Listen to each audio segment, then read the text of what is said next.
Good evening and welcome everybody to Everything Bears, where we talk about everything Bears. First of all, I want to say thank you to Big Hen for filling in for the wedge last week while I was taking care of some family obligations. Everything's all good, but I am back. The only thing is we're stuck in here. We're locked into the big hand room. So let's get this thing started.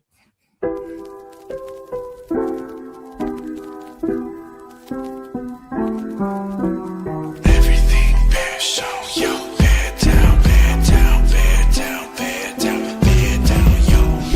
Everything bear show, bear down, bear down, bear down, bear down, bear down, yo. First down, first down, first down, touchdown. Everything between the walls, oh now, bow down to the ground. Lakeshore, downtown, sister throne of the north, up high, calm down, find out, intercepted, locked down, found out, knocked down, 9 down, in the state, touchdown, plow. First down, touchdown. Everything between the walls, oh now, bow down to the ground. Lakeshore, downtown, sister throne of the north, up high, calm down, find out, intercepted, locked down, found out, knocked down, 9 round, in the state, touchdown, plow.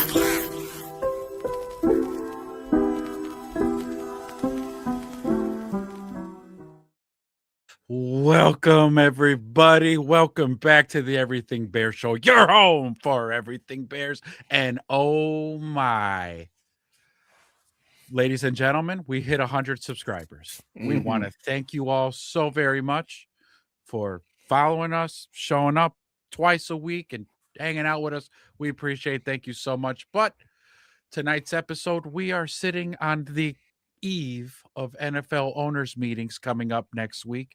A lot to talk about, a lot to cover. What are we going to hear? What are some things we want to hear? Some rule changes, and we get to hear from Poles talking about getting gypped on the compensatory pick.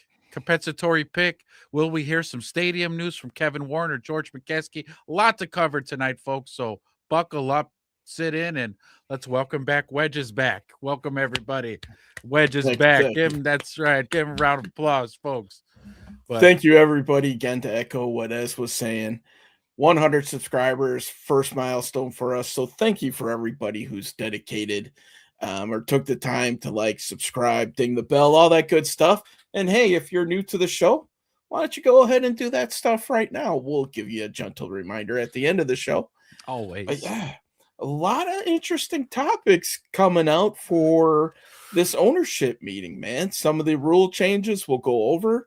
Potential referee strike, we might touch on that. And you know what? Let's take an overall look at the health of the Bears roster as it stands today. Absolutely. So a lot to talk about. As you guys file in, find your seats. Don't be afraid to comment. We love to interact with you guys, and we will read all comments that are out there. So make sure to drop your comments in. Don't be shy. Everybody's welcome. So, boy, where to start? I know. On the transaction front, little quiet, but you know what? Like you said, the owner meetings are getting ready to kick off. I think they're in Arizona this year. So going to the warmer climates for us in the Midwest here. Though in Wisconsin, man, that blizzard that we were sitting on last week, almost all that snow is gone. It's amazing. 28 inches in a weekend, and a week later, 10 days later, it's almost all gone. So be it. Such is the life of a Midwesterner in March and April. Absolutely, yeah. It's just when you think, you're like, please, springtime? Nope. Snow dump, just dump snow on you. Yeah. And then, like you said, a couple days later, warms back up, it's gone. Hallelujah. Yes.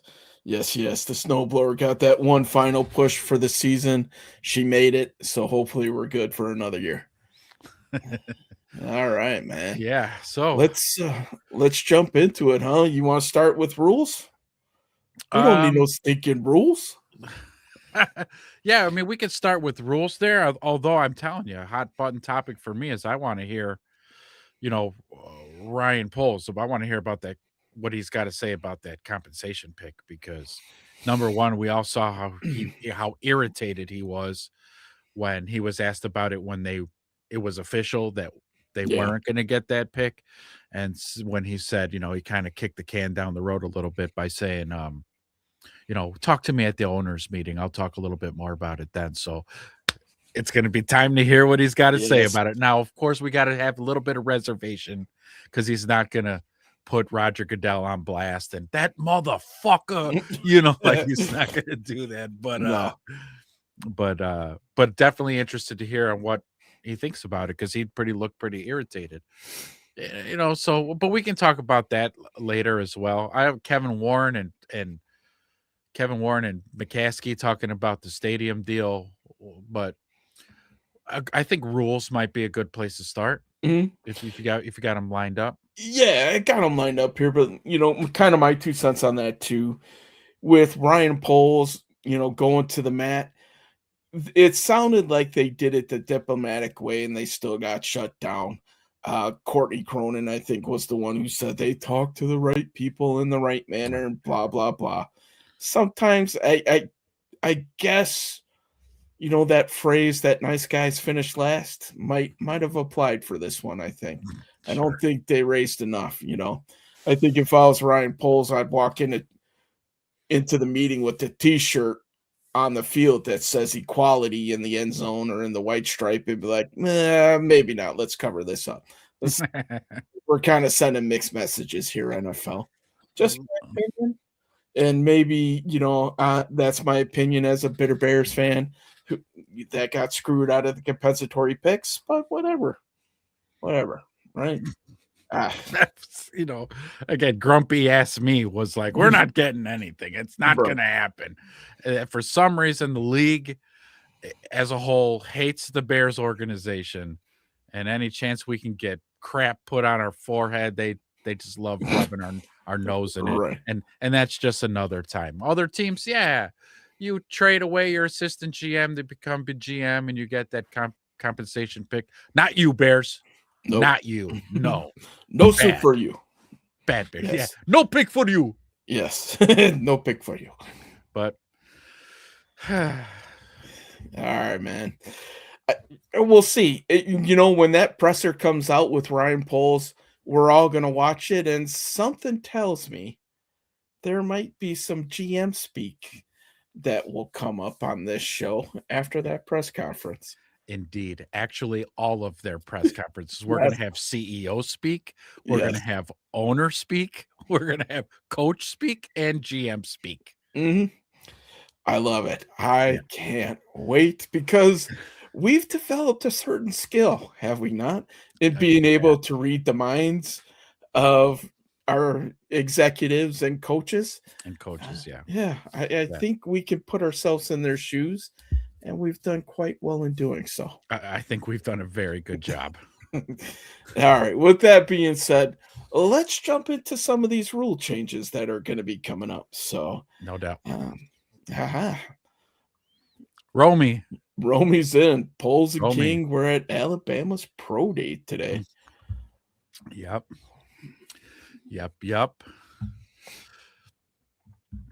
Alabama's pro day. Yeah, Not a bad place to be. Yeah. Boy, have we really mocked anybody from Alabama? So I don't know if we drafted anybody, but I do remember from there you go. Yeah. Proctor. Mhm. Yeah, I know from the chat a lot of guys brought up stuff, and I do remember seeing Alabama guys watching their film during our drafts. So yeah. Yeah. Romy's on it, bro. Romy is Yeah. on it. Him and Create. I mean, they are on it. They're like, check out this guy, check out that guy. It's been great. Mhm. So all right, so let's get into some of these rules. Let's see what the old NFL is going to be voting on, or what these GMs are going to be voting on, and owners. at the actual owner meetings. So, like we said, they're all heading to Phoenix this week to vote on a couple different proposed rules here. Um, Big Mike, you know it, buddy. And just wait till we see some of these. The one rule that I did not see in here, which I gotta think is still going to be a topic that will get brought up, is the tush push. I'm guessing somebody's going to retable that. I think last year it was the Packers that brought it to the table. I wouldn't be surprised if they do it again. But let's take a look at the 5 rule changes that are supposed to be on the table. All right, first one's pretty straightforward. Allow teams to declare an onside kick attempt at any time during the game. The reason for this proposal was listed as competitive equity. As things stand, teams must be trailing at any time during the game to declare an onside kick attempt. This proposal would string a line through the line if training its opponent to allow onsides at any time. But that reads horribly. That does, doesn't it? That's really bad gobbledygook. Who the hell? Bro, run your ideas through Chat GPT before you email this out, bro. I mean, come on. So, and these guys are getting paid millions of dollars to run billion-dollar franchises. Yeah, that's a shame. That's what the shame is here. Is that, you got able-bodied people like, I don't know, say you and me, who could proofread that for, hey, you might want to check the grammar on your run-on sentences here. Run that shit through Copilot or something, man. Come on, bro. Golly. So, initial thoughts as teams can onside kick at any time. So that's basically all I'm saying. That's what I was going to surmise here, was that basically what they're saying is now is that I think as it is the rule stands today, you'd have to onside kicks can only happen with 2 minutes left in the game. Fourth quarter trailing. Yeah, I think fourth quarter trailing 4 minutes maybe or something. 4 minutes. Okay. Which was kind of like, I don't know, dumb, I thought, because I quite enjoyed coming out of halftime onside kick. You know what I mean? Like, those make the game exciting. So that's what this does.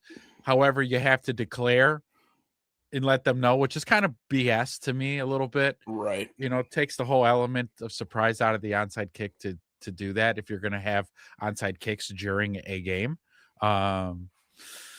Yeah. So, but I think I do like the rule. Sure. Onside kick should happen at any point during the game. Shouldn't be limited to, like you said, 4 minutes left trailing and all these stars aligning to use an onside kick. Hopefully they change that one. Yeah. This is the unfortunate byproduct of the new kickoff rule, right? At first, I hated the new kickoff rule, but after seeing the numbers and just how impactful that thing was, got to go from there. Hey, guys, I tell you what, I got to go off camera for a second because my boss's boss is calling me. So I'll take over it for a second. I'll take it from here. All right. All right, everybody. Hey, how's everybody doing tonight? Thanks for bopping in. Appreciate you. Big Mike, I'll address this. This is what we'll do here while Wedge is away. AI's making everyone retarded. Facts. However, in the case of that article that was written on a very well-known website that Wedge is reading, the rule changes, AI could actually teach a little bit. So you have a professional editor who had to proofread that article before they posted it. Apparently, he's also retarded. So it could have helped him to push it through a Chat GPT where Chat GPT could have made it grammatically correct and legible, understandable, comprehensible. All of those things. So it could be, and then when the editor then gets it back out of the Chat GPT, can read it and go, oh, see, I didn't pay attention in language arts when I went to college. And this is actually how you're supposed to write something. So it could be used to teach as well.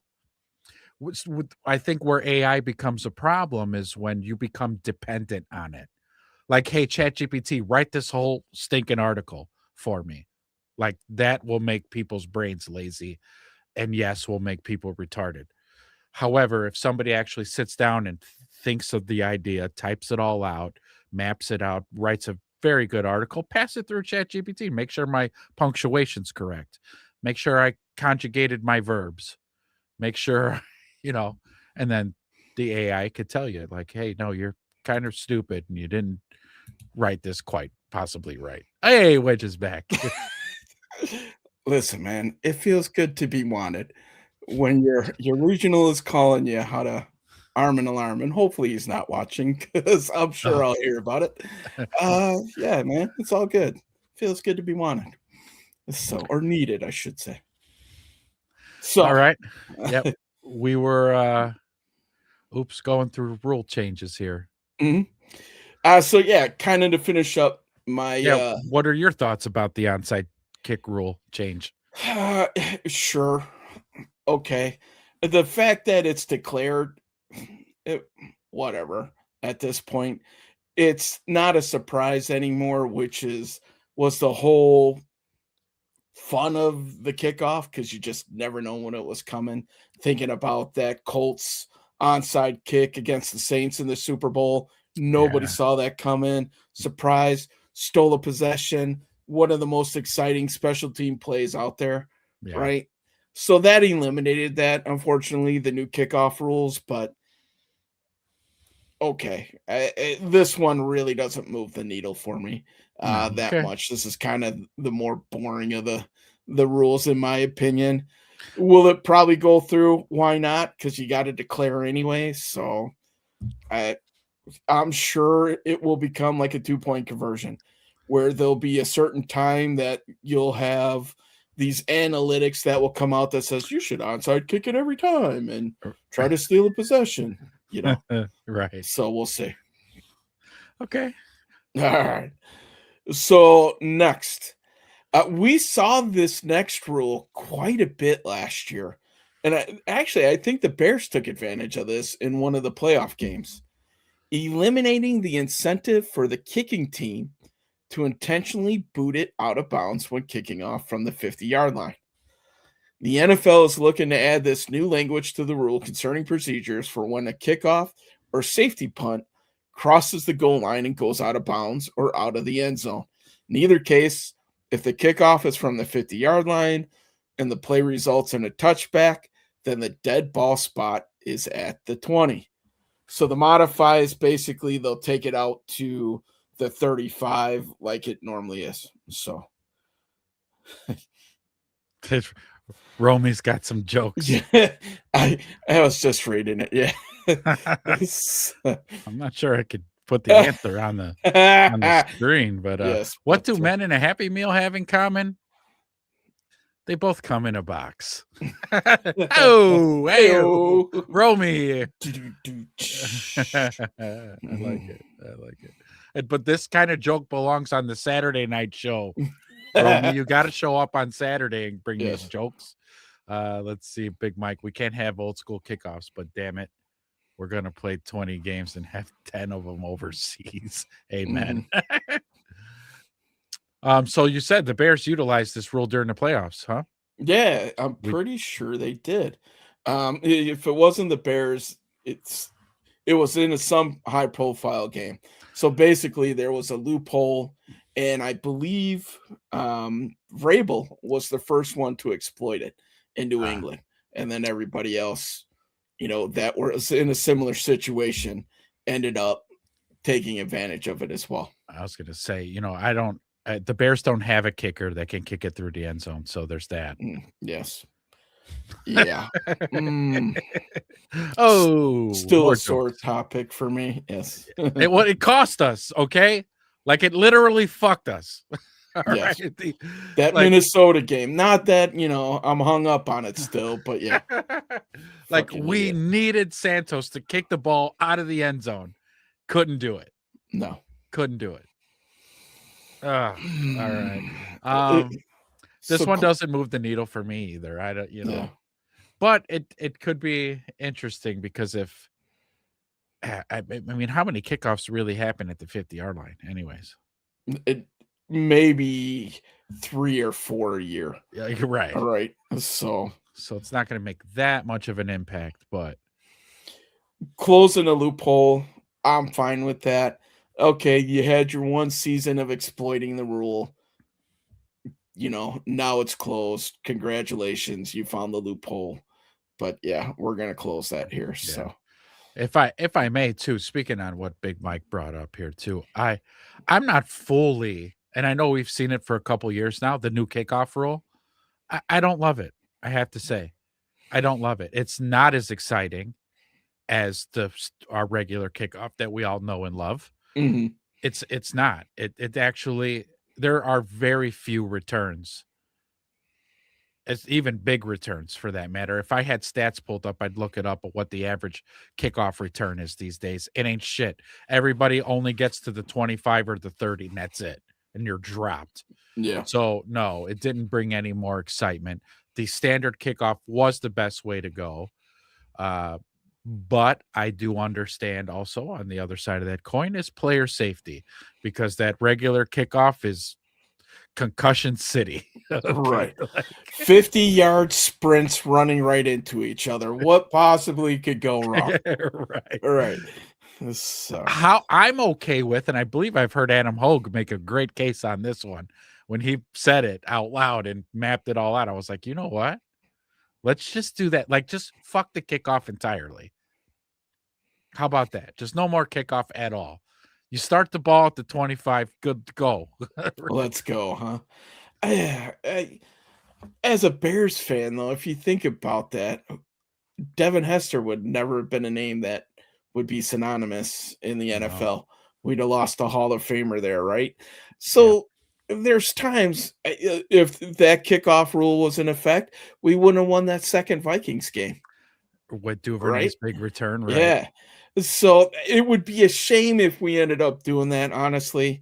The thing is that the penalty for kicking it into the end zone and not landing in the landing zone is so severe, starting at the 40 At the 40. Yeah. with the kickers these days. And I get it, man. The NFL wants scoring, but with the kickers these days, you need 2 first downs and you're in field goal range.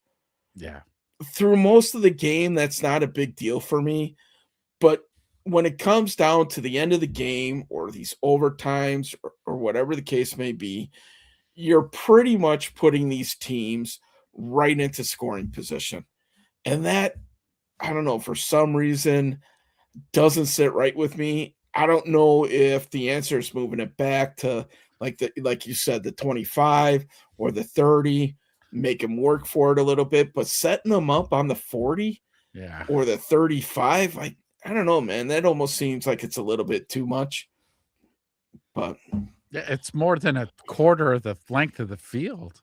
yeah, Like, yeah, it's 40% on the 40, right? I mean, I could do There you that go. math. So I couldn't. yeah, 35 or 40%. I mean, damn. Thanks, mom and dad, for putting me through college. We're good. I got sports math down to a D. All right, what do we got next? All right. So this one is interesting to me because we had a case in which this would have been very helpful and it would have really impacted a game. So this one states allow league personnel to consult with on-field officials when considering player ejections for football flagrant acts and non-football acts without intentionally being called on the field. And the case for this is when DK Metcalf started punching a fan at the Lions game. He wasn't penalized. He wasn't disqualified, despite eventually being suspended for the altercation. If I'm sure you guys all remember that. Where I'm sure the Lions fan deserved it. Supposedly he used a few slurs that you should not use. Allegedly. I don't know. But the competition committee looks to give the designated replay official. Well, in wait, the time league out. office Sorry. more power. The whole situation had me at Lions fan. Yeah. True. Yes. So it gives the league office more power in disqualifying players with a closer look, even if it wasn't initially called by on-field officials. For actions not called on the field, if designated members of the officiating department determine prior to the next legal snap or kick that such action is flagrant, they must consult with the on field officials regarding a potential DQ of the offending player. The proposed new addition reads for 2026 only to allow the officiating department to correct clear. Oh, no, that's the next one. Sorry. So, Oh, okay. yeah. All right. Yeah. I mean, so that one just kind of makes sense. Yeah. If you're going to disqualify a player, there's got to be a little bit more proactive about it and get on it like right then and there, instead of, like you said, he was still allowed to play the rest of the game, or even though he whacked a fan. Yeah. So yeah. Oh wait, no, that one's a little off topic. He called him by his government name. That's what pissed him off. Supposedly. Yeah. So. And then we're gonna see 4-point kicks at some point in our life. You know what? You heard about that kid in college that he had a pro day? Did you hear about this?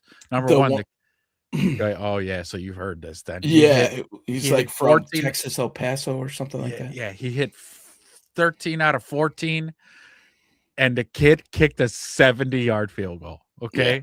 So if you make a 70-yard field goal, give that kid 4 points. Yeah. That might even be a 5-pointer. Absolutely. Mm-hmm. Woo. I did see that. I think that scrolled across Pat McAfee of all people.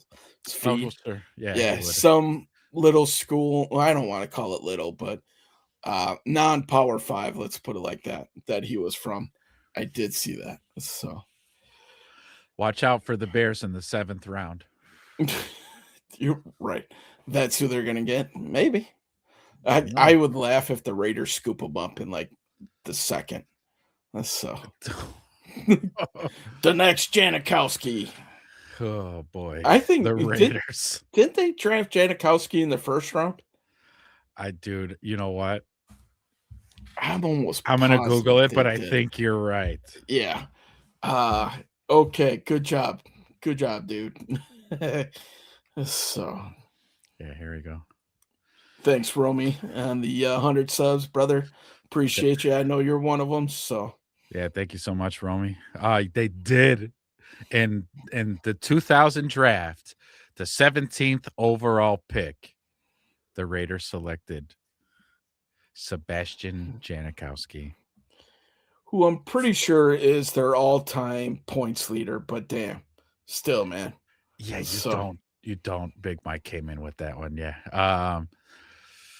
1st round, 17-year career. Yeah, Hall of Famer, right? Yeah.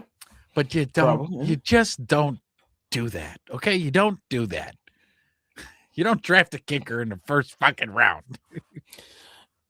Do you draft a punter in the 4th? No, you don't do that either. No, you're not supposed to do that? No. I know a team that did.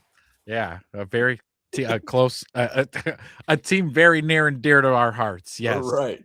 Very true. Even if the kicker is Australian? Even if he's especially if he's Australian. All right. I was just checking.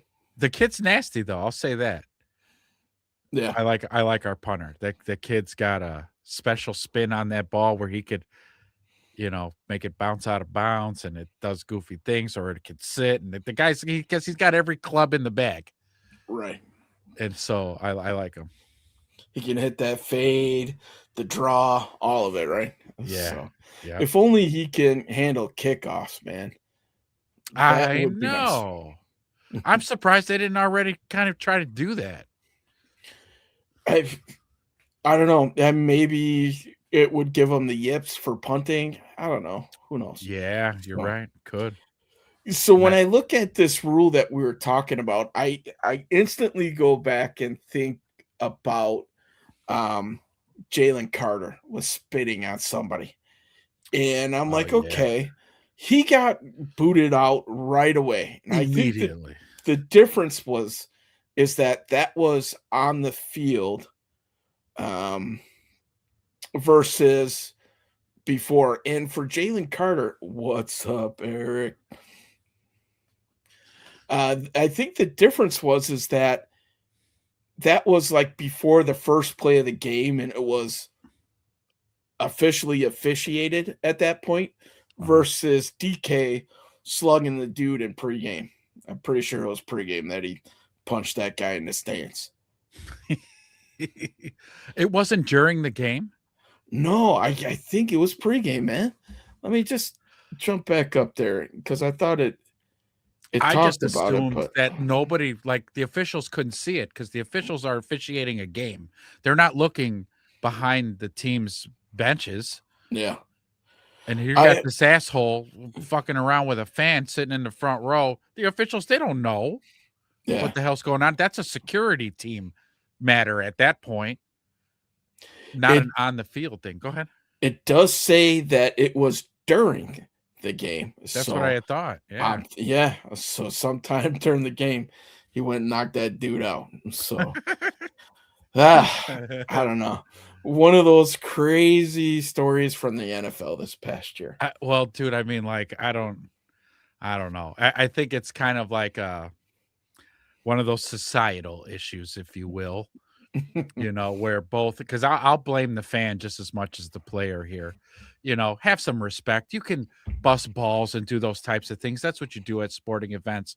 But if it was a racial slur, sure, you probably deserve to get punched in the face. Right. If he did call him out at a different name that was disrespectful, and it starts to cross into like getting personal. Of course, the athlete should take the moral high ground. You're the multimillionaire. But if it hurt your feelings that bad, yeah, well, then maybe, your words have consequences, and you can't just call a player out at anything you want because they'll come over there and turn your lights out. Yeah, exactly. So what's the moral of that story? Don't punch or spit on, the opposing team. Take your rage out on the fan base and you're okay. Take it out on the plebs. Right. We pay your salary. Right, Big Mike. Yes. Yeah, that role would have been great when Ndamukong Suh was playing in Detroit. Yeah, no, you could just step on somebody's testicles with your cleats and it's fine. I have this meme where Ndamukong Suh is chasing Honey Boo Boo for her ice cream cone. And I sent it to my cousins in Michigan. And it just cracked me up because, I could see that happening in real life with that guy. Yeah. All right, what we got next here? So this one is really intriguing, and this one I think would have the most impact, and it's probably going to draw the most debate and conversation on it. For 2026 only, to allow the officiating department to correct clear and obvious miscalls in case replacement referees are used. So this is a two-folder, right? So number one, if you guys have not heard, the NFL referee collective bargaining agreement expires in March, I believe. So, yeah. Right. So that's kind of the first part of this. So we might get replacement refs. And of course, we all remember the Hail Mary because it happened against one of our most hated teams and rivals in the Packers, and it caused them to lose a game. Oh man, what a bummer. Oh shucks. Shoot. Those refs. I knew I liked those guys. But yeah, so let's think about this if this happened last year or if this becomes a permanent rule. The first play that comes to mind for me is that face mask on Caleb Williams. And I'd like to say it was maybe either in the Detroit game or in the game against the Packers in the playoffs. It was later on in the season where he's rolling out. He gets face masked. Yeah, it wasn't called. Yeah. So here's the debate. Do we want to open it up that you can see this on instant replay? and challenge missed calls, because I think this is where it would lead. And then, man, I don't know. This is a slippery slope, in my opinion. Like, this could get really out of hand. Next thing we know, we're going to have robot refs or AI refs, reffing the games, like, the balls and strike umps that they're trying to incorporate.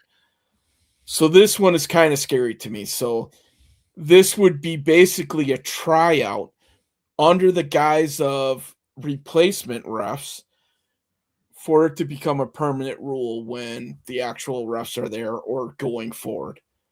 What's your opinion on this, man? Wow.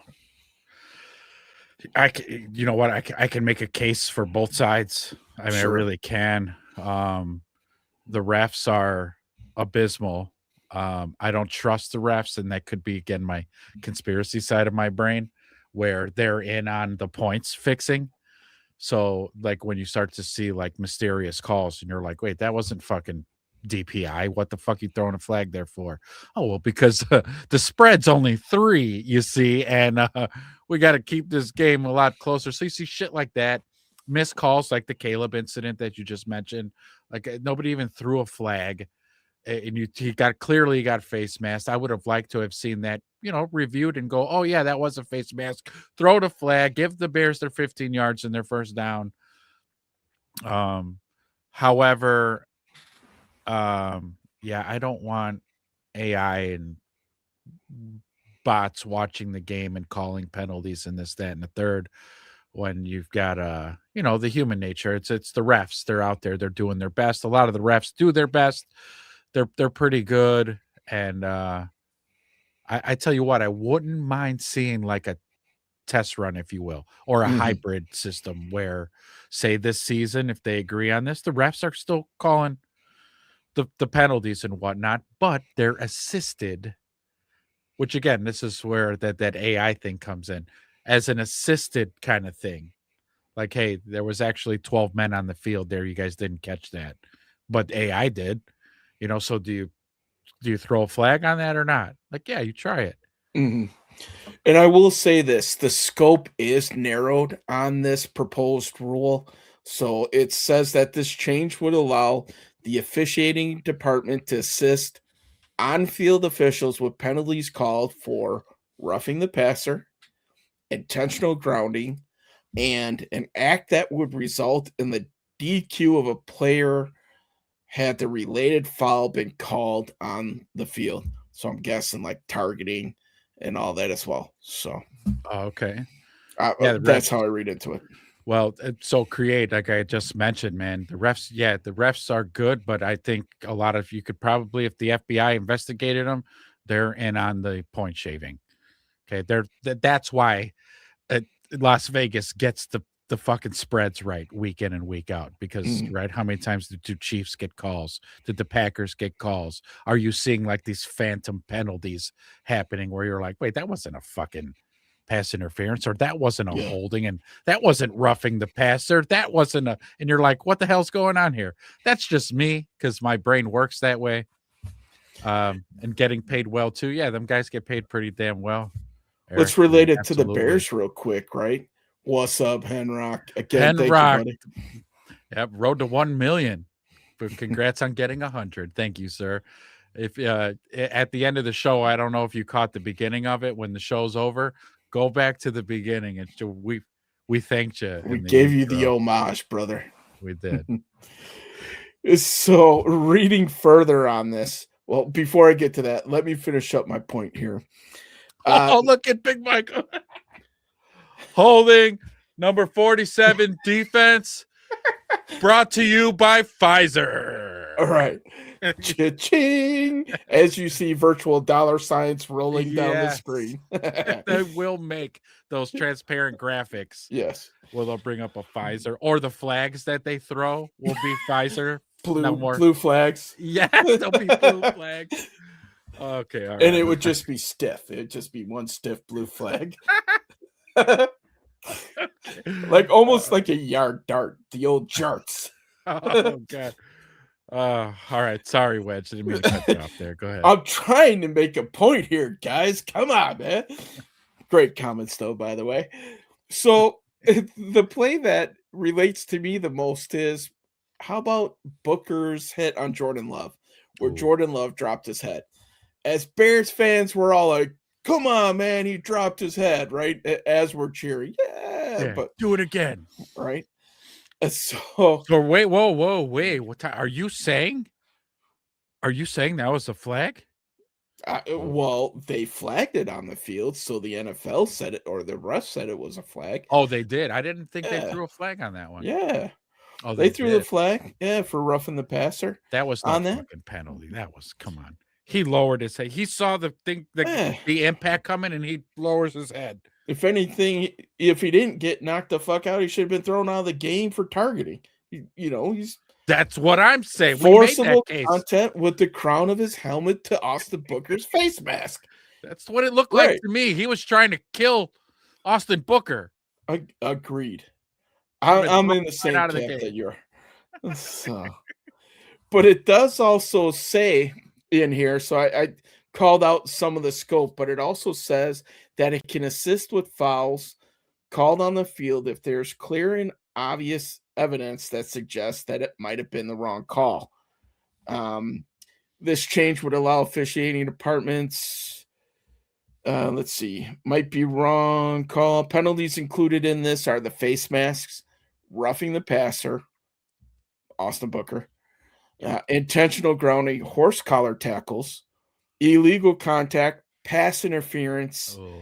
and when discussing ejections. Uh, So these pass interference yeah. calls and everything are so subjective as it is. Yeah. If it's a blatant miscall, I can see it, but if it was a call that should have been made that wasn't, that's where it starts. I think it just starts putting too much control into the refs' hands.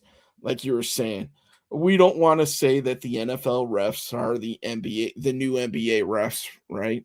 Donahue. But it will help alleviate some of that temptation, I guess, right? Human nature. Yeah. The ability to change something after the fact, depending on the outcome of a play. To me, like I said before, this is a slippery slope, man. It It, is. just like in baseball, that's part of the game. It's human error, whatever you want to call, or Right. subjectivity in the moment. I get it. These athletes are bigger, faster, stronger than ever. Things happen in an instant, blink of an eye. But man, I don't think that this would be good.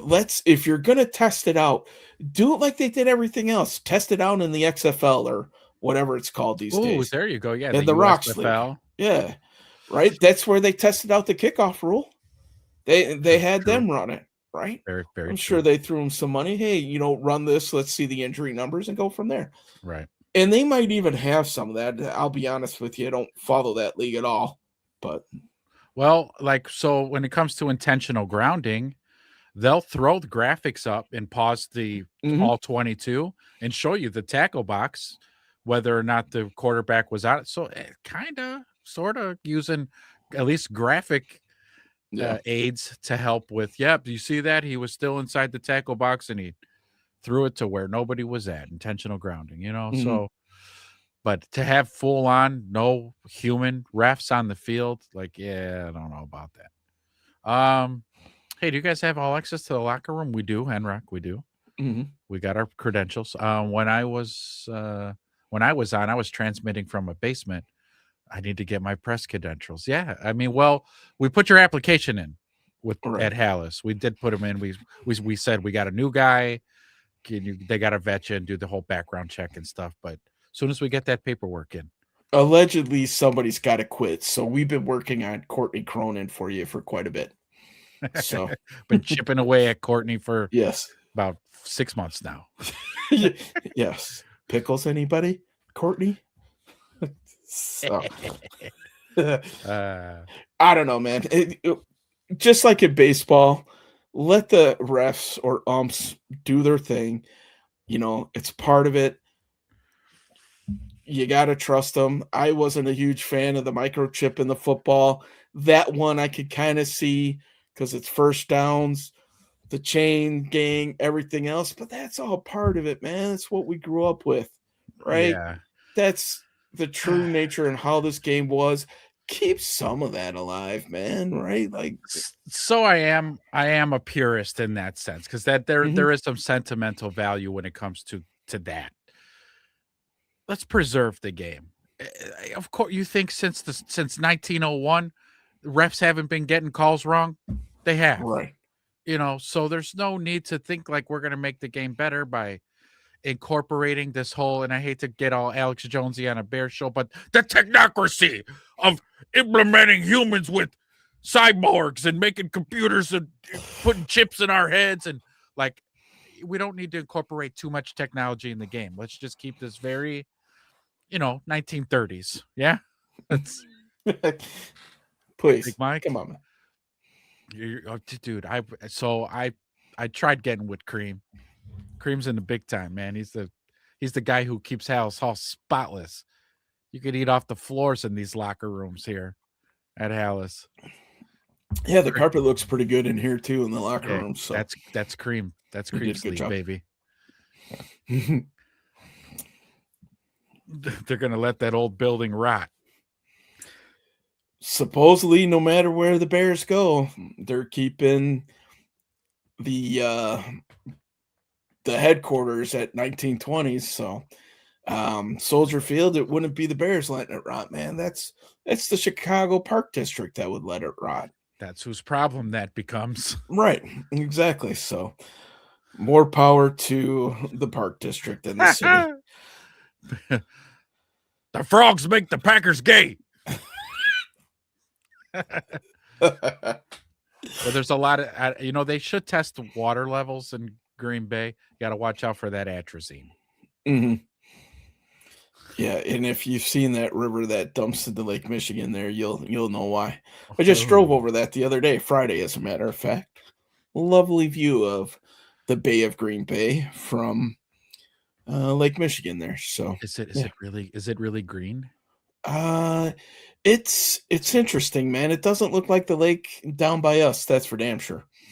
So, was there any more? Were there any more rules? Or was that the last one? Those are the major ones that are going to go to discussion. A couple of the other proposals we'll throw out there and kind of talk to them collectively. Allowing the league office to adjust procedures, dates, and deadlines for final roster reduction. I'm sure these guys need as much time trimming down a 90-person roster to accommodate teams who will open season with an international game. Okay, I could see that because is it 4 or 5 days before everybody else that they got to get down? Yeah. Comparatively speaking, because they're flying out. Yeah. Labor Day weekend, business days, that's internal stuff. Permit players on reserve PUP list to begin 21-day return to practice window as soon as the second game of the regular season. This is kind of an interesting one.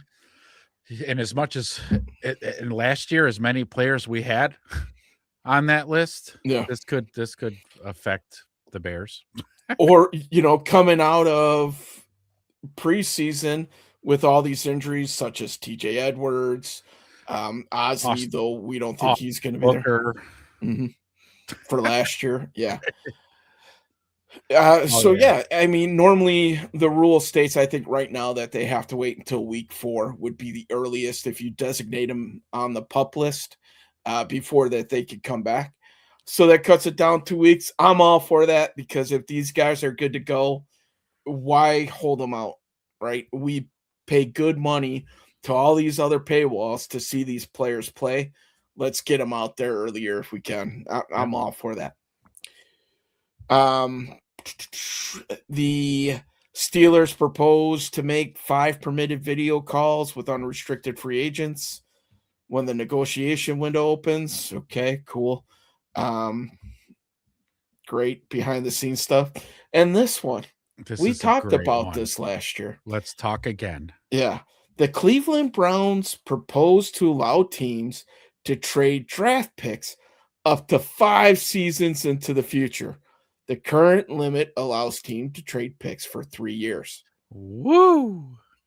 This is a doozy. Yes. Yeah, Big Mike brings it up right as you're reading about it. Mhm. We did cover this a few episodes back. Let's recover it. Could you imagine? And we did this. We did the exercise. Mhm. Are you giving 5 number ones for Myles Garrett? And we even went all time. So who are the all-time players that you would trade 5 number ones for? Start listing them in the comments, boys. Yeah. who would you get? Prime Tom Brady, 5 Pete, number ones. Right. Yeah. Easy. Right. Prime Pat Mahomes. 5 number ones probably as well. Prime Jerry Rice. I can see that. Yes. Prime Walter Payton. Like you're Oh, talking you beat me. I was all-time going to say greats. Peyton. Yeah. Yeah. Boy. Like bona fide Hall of Famers in their Montana. prime. Are you Peyton, giving the 5 number ones for them? I'm saying yeah. I'm like, yeah, although it's going to hurt. But Good they're one. Hall of Famers. Bo Jackson. Oh, Bo Jackson. Big Yes. Yes. Oh, Big Mike and yeah. Lawrence Taylor all day. Yeah. For sure. Prime time. Yeah. You know, whether his name was Lawrence Taylor or Shark Lavelle from Any Given Sunday, he revolutionized the linebacker position. Yes. So. Yep. And that is what that is, Eric. Fucking you pushing all the putting all the chips in. Super Bowl run the next 5 years for sure. Because you're not drafting a first rounder for the next 5 years. But you know what? I hope they pass that one. I want to see the Rams do it because they would be the first team to do it. Oh, you beat me to it. Not the Rams. I was just going to say some team's going to do this, and I want to see it happen. Yes. The Rams and Raiders would race to make that mistake. I could see it. The Browns. Well, the Browns are the one proposing it. So, yes. They would have given up 5 number ones for Captain Rub and Tug. Yes, they would. Yes, they would. Who's coming back this year, by the way? Yes, he is. Yep. And do you think they're proposing it so that somebody will actually give 5 first-round picks for Myles Garrett? I'm sure that's somewhat in their thought process. You proposed it a few years too late. If you wanted 5 number ones for Myles Garrett, you had to do that 3 years ago. Yeah. Although the guy's still got some – he's getting up there in age, but, I mean, looking at him last year, the guy hasn't – lost a step, but the dude's still yoked and chiseled as all could be. The dude's a specimen, absolute specimen. No, this falls on the players. So the bargaining agreements and for the players and for player safety and everything. Now that the players have gotten it to the point where it's at, I don't see that ever going back. My opinion on this, Big Mike. If they did have more padded practices where they're hitting, I think you would see less soft tissue injuries. My opinion on that. Because it does take the body some time to get used to getting smashed into all the time. And if you don't get a whole lot of that in the preseason, by the time it's full go in the regular season, your body's just not used to it. So the injuries, I think, start creeping up.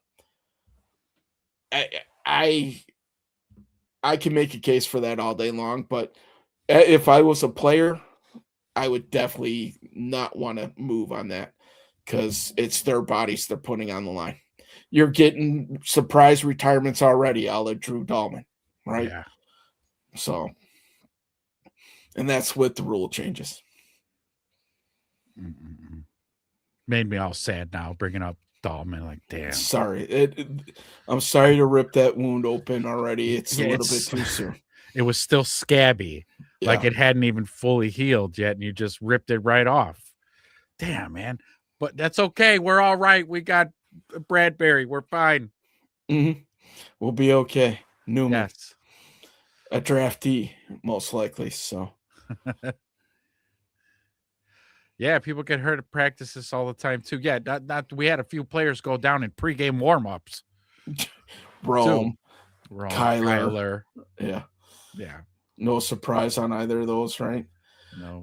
Have you heard that whole conspiracy theory and maybe it's not conspiracy theory because there's science behind it, of these 49 players that are getting hurt because their practice field is next to like an electrical changing station, and the electrical fields there are linked to like muscle weakness and fatigue, and that's why these 49er players are getting severe injuries, like the Achilles for Kittle, the ACL for Warner, all the green law injuries and stuff. Have you heard that at all? I have not. No. So, And I so hang out in conspiracy circles. I haven't heard that one. So if you look it up, and if anybody on here has done any research into it or have followed the stories, the Create. Where are you at? the short story is that a lot of people are linking these injuries to where their practice field is located.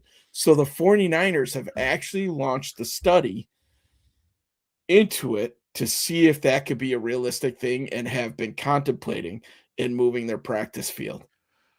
Well, so so there could be some basis there, because I have heard for a very long time that like neighborhoods that are located around, like for instance, my mom had a condo in Mhm. Mount Prospect I remember that with place for those sure. big ass Yeah. power lines, and I've heard that, yeah, you living that close to, I mean, you could hear them fuckers buzzing when Mhm. you're walking under them, like they're straight up hum. And like when you live in that electromagnetic field, tumors, like you said, fatigue, muscular issue, like there were a lot of health issues that came with that. So yeah, look at the Big Mike too. Yeah. Somebody else just brought this up too.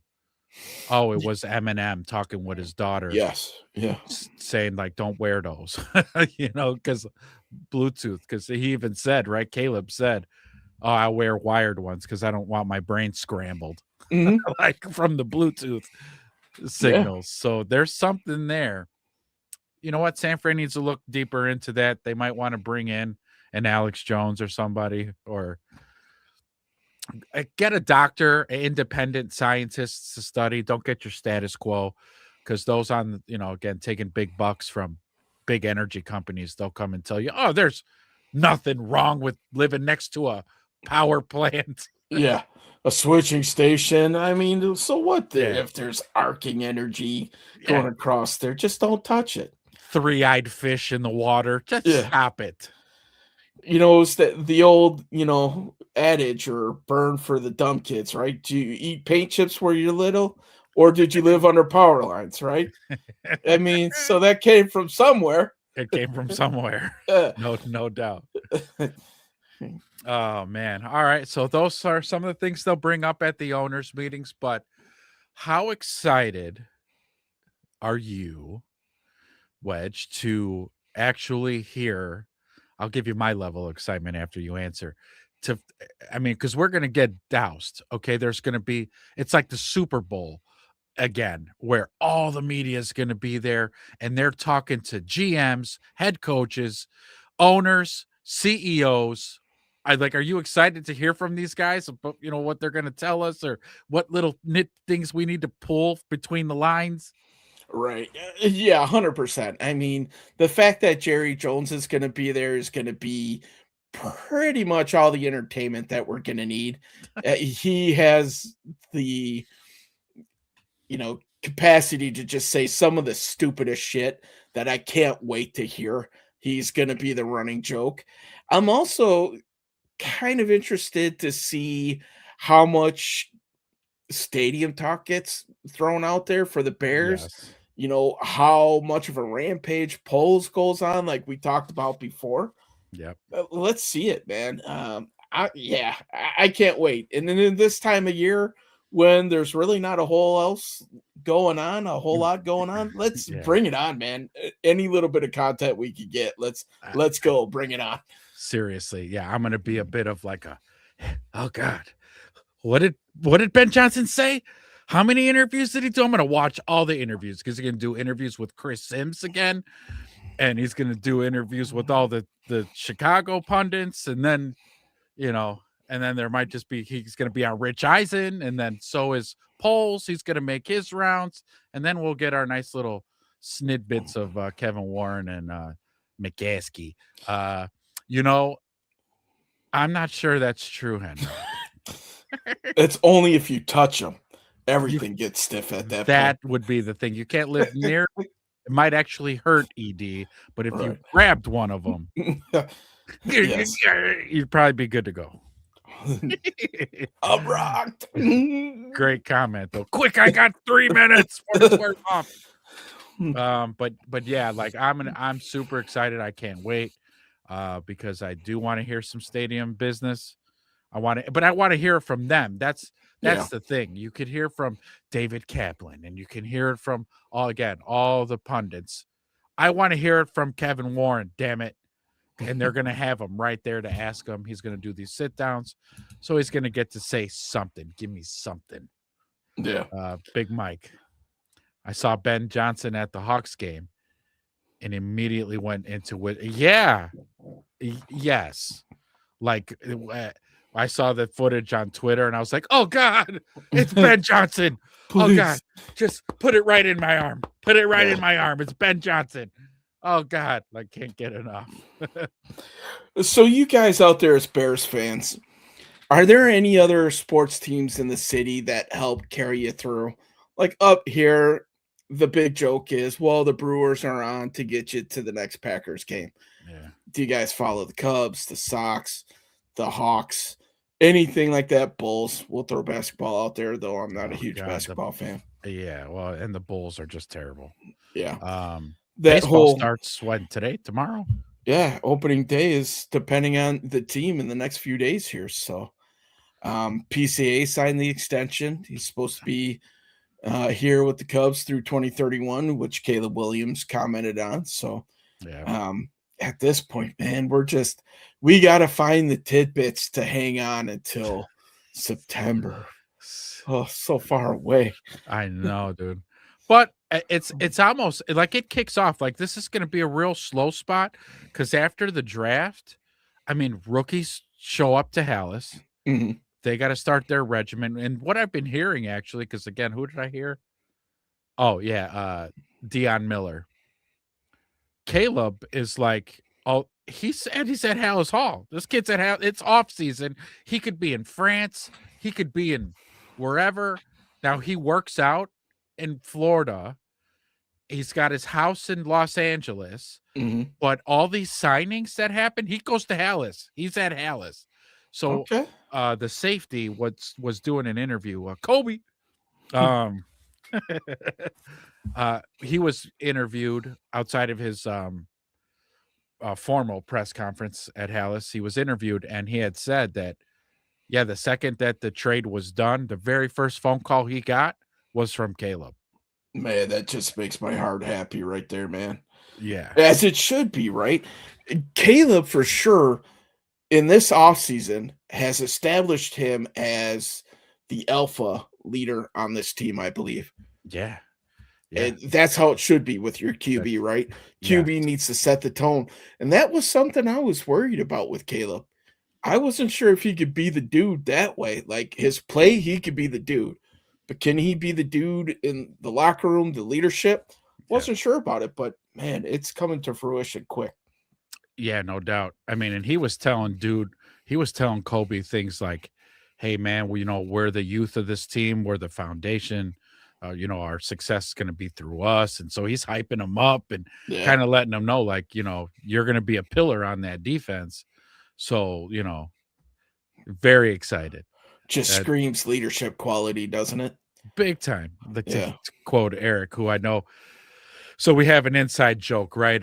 If you remember, I know we've all deleted it from our memory banks, but our last GM, Ryan Pace, this was one of his, I'm excited. I'm excited. We're excited. Like it was always, we're excited to trade 3 first-round picks and shit, and trade the farm and make big dumbass signings. He's excited. Yeah. Oh, Yankees play tonight. Okay, on Netflix. All right. Wow, shocker behind a paywall, huh? That's weird.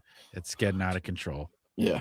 And then yes, the needs to be. He's referring to what the quarterback being the leader. ambassador, if you will. So yeah, very good stuff. But yeah, I want to hear from George McCaskey and Kevin Warren on this damn stadium thing. Mhm.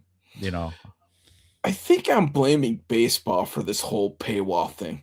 I think they were the first ones to really, ambassador that behind the MLB network and their different team networks and stuff. yeah, So fuck you, baseball. yeah. Fuck you. Fuck baseball. Mhm.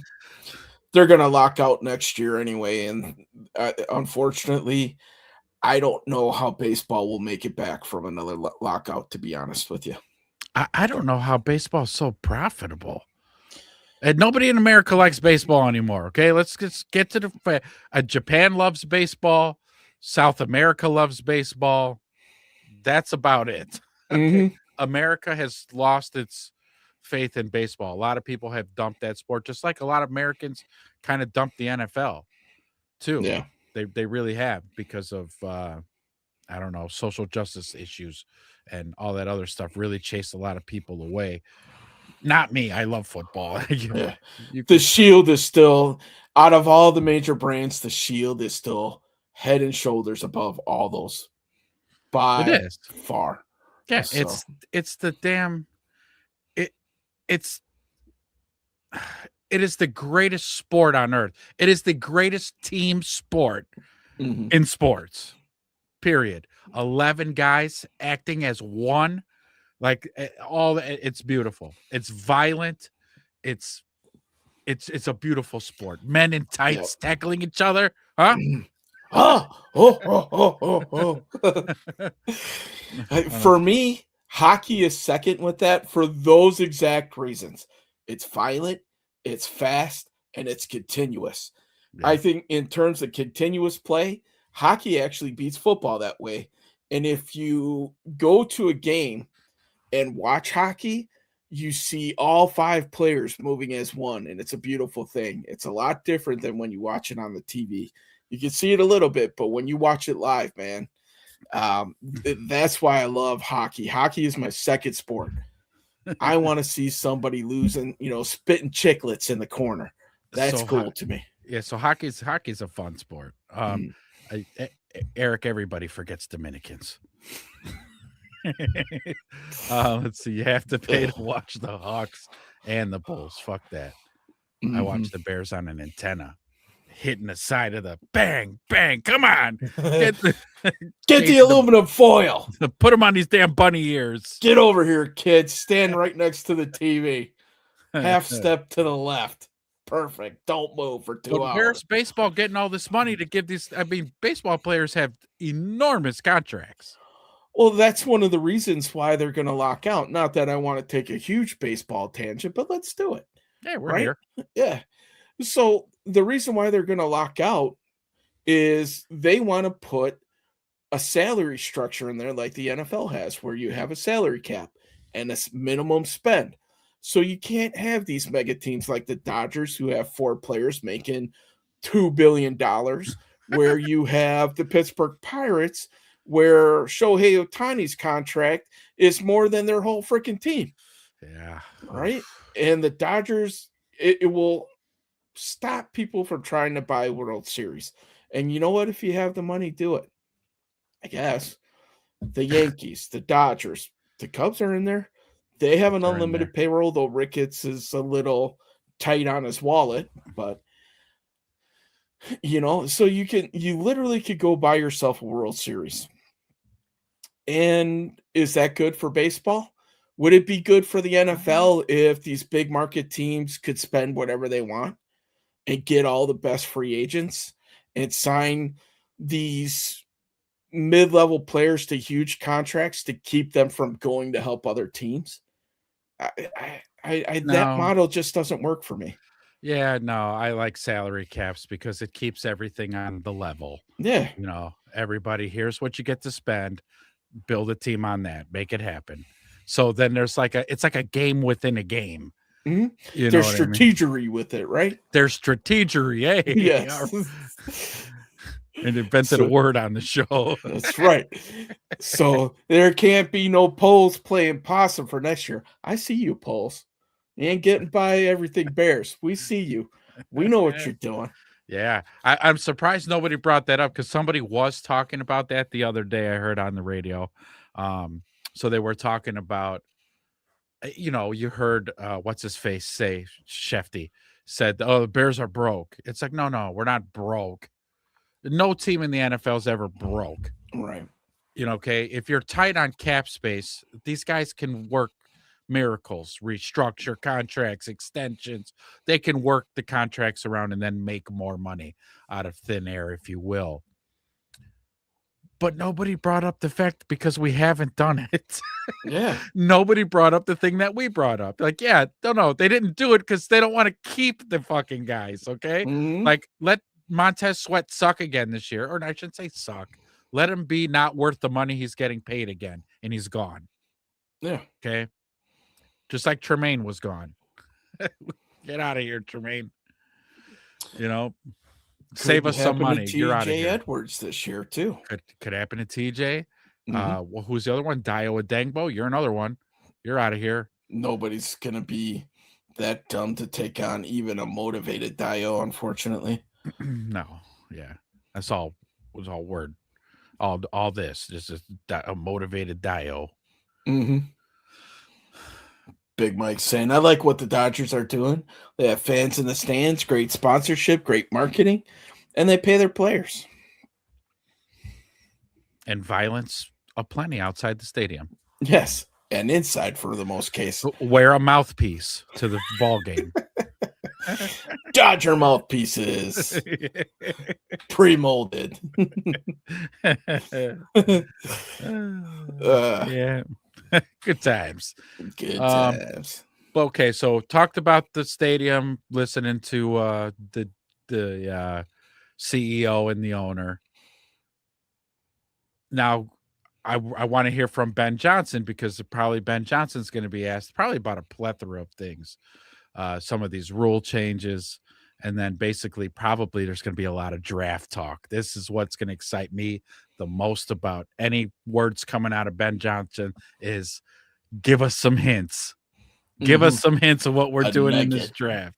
Yeah. Yes. Give us little nuggets. So I can't wait to hear what he's got to say about the draft and the team and the roster where it sits right now. We're going to get his opinion. So it's going to be great. I can't wait. Big Mike said, oh, go ahead. I was going to say, Big Mike said the cell got shot up last year, man. I don't remember that. So mouthpieces and vests. Bulletproof vests. Got it. Body armor. Hey, check. where you going, honey? You going to a Dodgers game? Uh-huh. Yep. Yep. Going to a Dodgers game. Hold on. Can you put in my back plate for me? I'll start putting the plates in. Yeah. Going Do to the I need Dodgers to take game. 3 or 4 clips today, honey? I don't know. It's a full moon. You might want to take 6. The full moon. You know what? I'll take 2 with me today. I'll take 2 guns with me. Yeah, it feels like a 2-gun type of day. Golly. Man, but yeah, so Ben Johnson. Can't wait to hear from him. Can't hear to see what, because we haven't heard from him like since the end of the season. Yeah. We haven't heard from him. Because right when they did the end of the season presser, but then there was all these free agent moves. We heard from Ryan Poles, but we didn't hear anything from Ben Johnson. I was just thinking, I'm like, did we hear from Ben Johnson after the free agent signings? No. Okay. Because he's in his dungeon. So let's get into Ben Johnson's head a little bit, right? We got the time. Yeah, we do. So we know this is going to be a quote unquote DA draft, as they're calling it, right? Ben had his draft last year with Colston and Luther, and this is supposed to be DA's draft where they get DA's players for this defense. Do you think Ben Johnson slides in there and be like, yo, this first round pick, we're picking up this kid from Arizona, the wide receiver. We need another weapon. We're Mhm. sliding in the second pick of the second round. Yo, this kid is available. We're gonna need him, right? You see Absolutely. that happening, or you think Ben's gonna take a step back and let DA and Poles cook on this one? So I could agree. I could see this being DA's draft. I can. Mhm. Look, we're going to focus on defense because I mean, it's our biggest You needs. got it, right? So they are. However, if what happens again this year happened with Luther Burden last Mhm. year, Yeah. do not be shocked if a wide receiver or running back we gets drafted in one of the spots that we thought should be defense because as we were told, the whole Luther Burden thing came about because BPA, right? BPA, like Yeah. they had him as a first round talent. And when he was there in the second round, they were like, Godoy, we're going to draft him because Mhm. we had this kid. So that's going to be the same premise going into this draft. They have their players in buckets. And if one of those first round bucket kids happen to fall to the second round, oh, they're picking them up. Mhm. And it might not matter what the position is. It could be center, it could be wide receiver, it could be another tight end. But I'm going to guess if I had to, it's wide receiver, running back. If I Right. had to guess, those will be the surprised ones. Big Mike checking in saying Ben is an analytics guy, so I have no idea what this draft is going to look like. Yeah, He is the wild card, right? We just don't have the history, right? correct. We don't have enough sample size yet. We only had one draft with him. That's not enough to get to know our guy during the draft. We don't know him yet. Mhm. That would be the biggest Ben Johnson thing ever from the little bit that we've seen. We've been mocking these drafts. Everybody's picking edge, D tackle, safety in the first round, and then we just come out with like tight end Colson Loveland 2.0 or Yeah, some all around, Travis Kelsey type of guy that could right. do it all type of thing. And that Big Mike's got a good point, man. We just don't know. And we would all be sitting here in our chairs lobbying for these people on draft night. And then when they announce the pick, we're all like, Like, whoa, what? okay. What just happened? Right. So, But do know, whatever it is, they know what they're doing. mhm, They drafted a stud. Again, two, because yeah, three, four. yeah. Mhm, Well, because of the Luther Burden thing. Like I guess going into last year's draft, I didn't know much about Luther Burden. very little. I only started to learn about him after we drafted him, where I start looking at his highlights and hearing what some of the mock guys who study all the players were saying about him.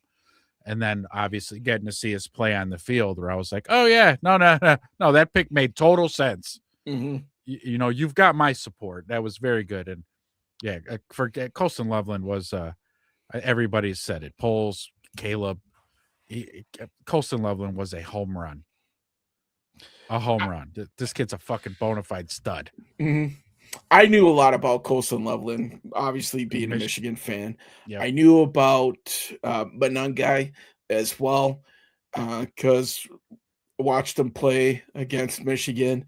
Oh, Luther Burden, a little bit. I was in the same boat that you were, but in retrospect, you heard his name a little bit being mentioned as one of those fringe first rounder guys.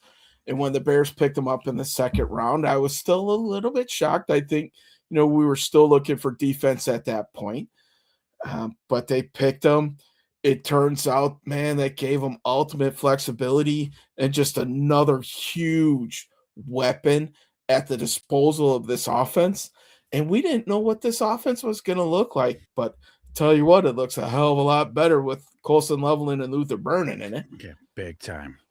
So, Big time. And then the kind of movement that they were able to do this offseason, pick up another second round pick by letting go of DJ, mhm. probably because the coaches have seen enough from Luther Burden was like, oh yeah, we just slide him right into that 2 wide receiver spot, and off we go.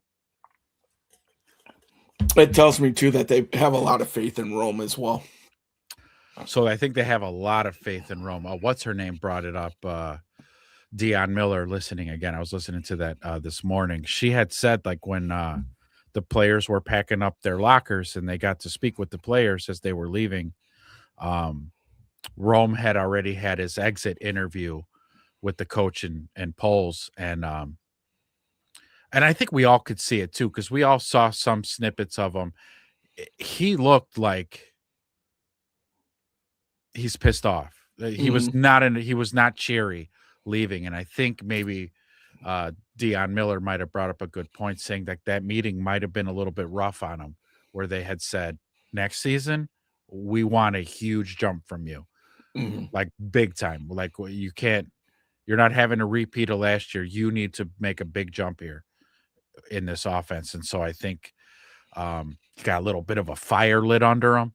So good for him, because again, have you seen or heard anything about his workouts? He works out with TJ Houshmandzadeh. Actually, he works with all our wideouts. I didn't know that. I've just heard that recently. Houshmandzadeh. Yeah, who's your mama? Who's your mama? Yeah. But Rome he's kind of like putting on some man weight, or at least getting more muscular and stuff, probably to help with that contested catch problem. Yeah. I tell you what, though, we saw what this connection could be in that first half of the season. Yeah, it was awesome. They came out, Caleb and Rome were cooking early, and that thing was moving. I don't know if that was just a safety blanket, if the foot really derailed him and we didn't get the full story on the foot and he tried to play on it, which might have ultimately cost him more games towards the end when we needed him. But I think that's what the Bears are expected from those guys. Listen, we want to see the first 5-game Rome, not the last 11 type of thing. Yeah. So what Big Mike say here, you have to think Ben had something to do with Caleb wanting to break the Broncos offensive record.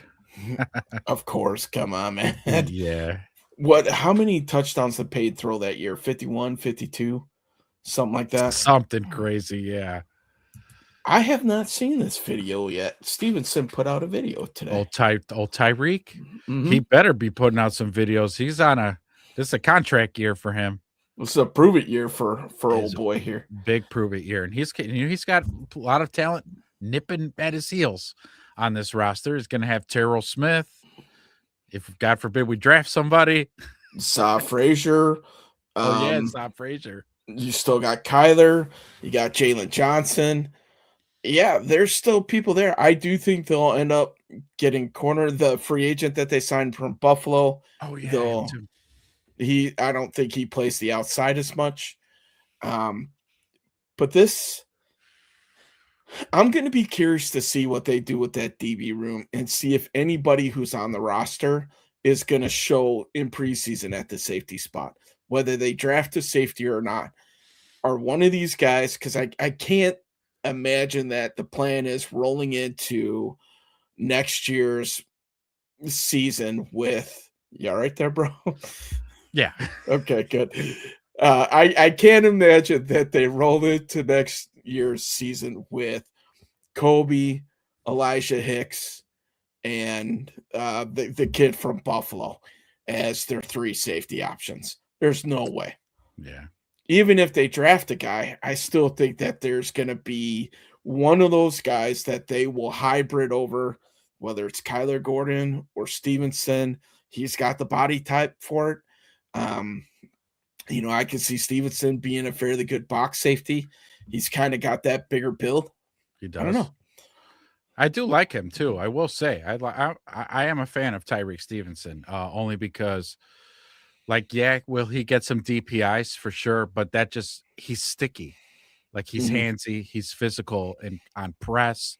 He's great in man. And what I like about his game most is he tackles running backs. Yeah. And he's a good tackler. So he'll come up, be physical. He'll hit a running back now. Not like Jalen. Mm-hmm. Jalen's real skittish when he's got to come up and run and tackle a running back, but not Tyreek. Yeah, And he said Jalen you're kind of looking, throws the chicken wing in there. yeah, or some Olay type shit. So Tyreek said you're looking at a future millionaire. I hope so. Show us on the grass, Tyreek. Show us Yeah, on the grass. I mean, I look at Quan Brisker, man. He's a multimillionaire. 1 year for $5 million. That is That's multi, I That guess. is multi. It is. Yeah, Nashawn Wright, 1 year, $5.5 million. 5.5. Whew, killing it. I can't believe it. It makes you sit back and think, wow, did we really overvalue these guys as Bear fans? And I think we did. because the rest of the league just told us that they're not as good as we thought they were. They ain't who we thought they were. Right. We had Bears orange colored glasses on. Yeah. Like I was shocked. I thought Nashawn Wright was going to sign 2-3 years for 25 to 30 million based off of that. But everybody, tape don't lie, as they say. They all saw those last 4 games, and he probably lost himself millions upon millions of dollars. Well, he did have weakness in his game. You pointed it out a few times during the season. Mm-hmm. He doesn't turn his hips good. Yeah. And any crosser?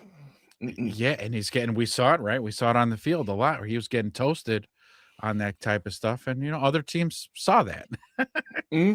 And we're like, although the guy was a turnover machine, a lot of interceptions, a lot of cost fumbles, recovered fumbles. The guy was always around the ball, which is great. $5.5 million a year. Mm-hmm. If he goes out and duplicates that next year, you got to think that's when the team will drop the bag for him. Yeah. And who knows?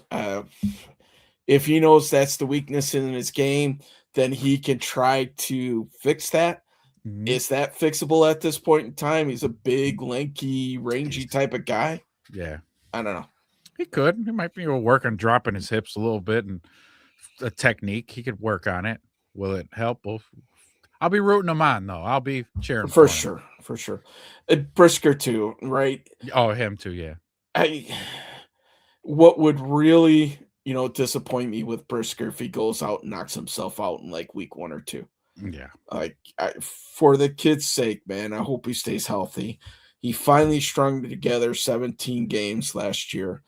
And if the Pittsburgh Steelers get the Jaquan Brisker of the Rams game, they just signed a stud for super cheap that, hopefully they can bring back. Yeah, if he could play like he'll be an all-pro. Right. If he could play a whole season the way he played that Rams game, he would be an all-pro. Unfortunately, Brisk, I hate to be the realist here because I'm normally the optimist.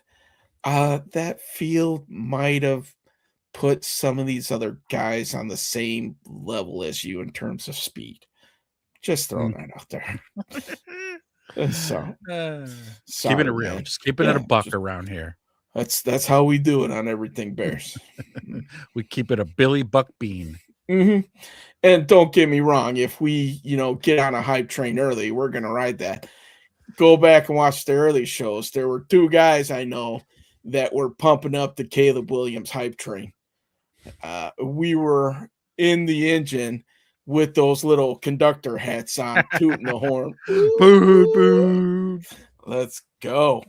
So then the national media finally jumped on board. Come on. There's plenty of room on this train. Let's go. I do have it. Yes. Get another one. Hype train. Hype train. Yes. Yeah.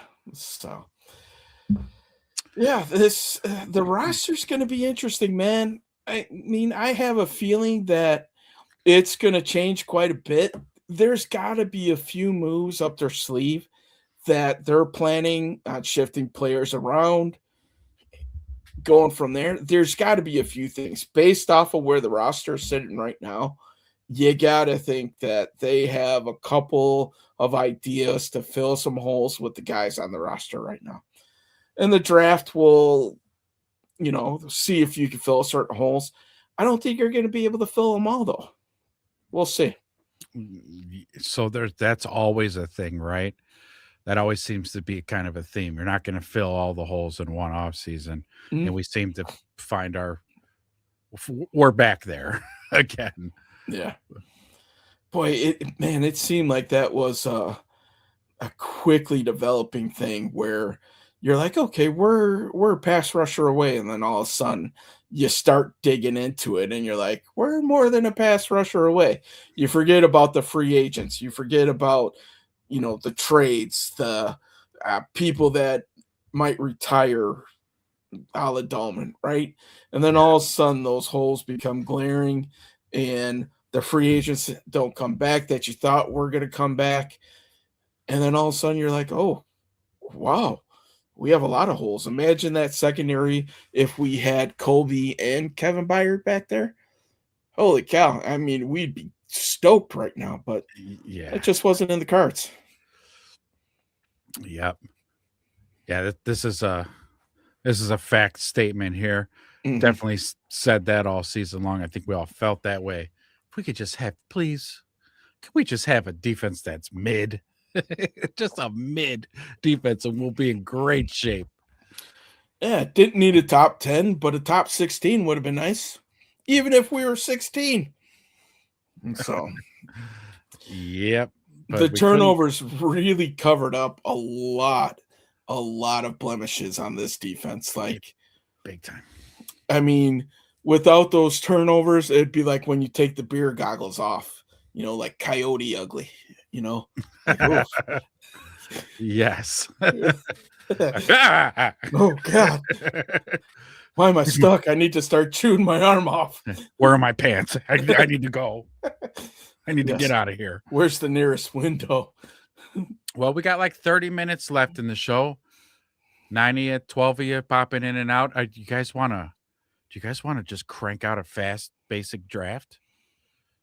30-minute draft. I mean, we're talking Speed fast draft? speed draft. Okay. We could do that, man. Oh, man, I closed that tab, though. Give me a second. Thinking we weren't going to do it. Yeah. I mean, 30 minutes, I think we could pick 7 picks. We won't overthink it. We just want to see how the draft falls. Yeah. Well, let's I'm going to use a little bit different site this time with a little bit different board. How do you like that? Yeah, I think that's great. So, Because then we might see a little bit of a shakeup in how the draft falls. Yeah, let's that's a good idea. All right. Well, it just so happens I'm up and running already. So, Nice. with that, You guys in the chat, put your GM hats on. Mhm. All right. But you got to be quick on the comments. As we get to our picks, you pound your table for your guy. We'll see who's there. We'll see who's available. And let's just do like the obvious things. Yes. So Big Mike says we haven't drafted Peter Woods yet. Well, we just might in this scenario. So let's go. Let's select the Bears. I got 7-round draft. Normal speed. Let's go. We're going to use Pro Football Sports Network player listing. Okay. And here we go. All right. So, and we're off and running. First pick is at 25. Yeah.